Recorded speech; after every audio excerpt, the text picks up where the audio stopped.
There was a red-masked girl who fell asleep in the institution in the year she was found.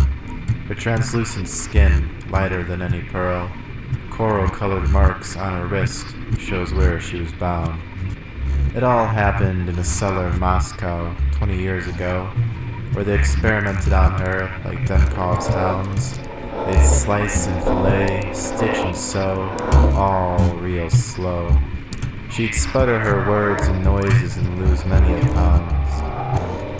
Her sable hair fell out and made itself a little nest on the tiled floor. Her delicate paws trembled like prairie grass in the winds of October. Maybe it's 'cause her family was so very poor that they gave them their only daughter. They had no gold, frankincense, or myrrh. The red-masked girl radiated such unusual beauty in those traumatic nights. She endured pain and suffering, for she was just a medical slave. Her name taken from her character, replaced with a number and read no rights. This formaldehyde-smelling dungeon is worse than any guano-filled back. Her lips are covered in scabs from her small fangs. Her stormy green eyes have left and replaced with dim, pale orbs. Oh, how she misses her long black hair and bangs.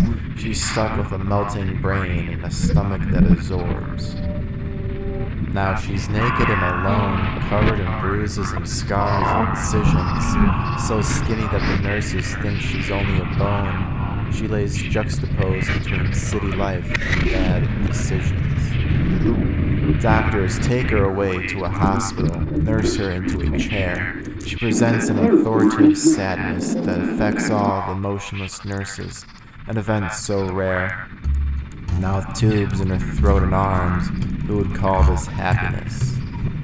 No one believes the story she does tell, that they came in a storm and stole her from her dwelling, that they tortured her and brought her into a living hell. The doctors are paid off and their story isn't selling. Poor little red-masked girl, what's going to happen to you?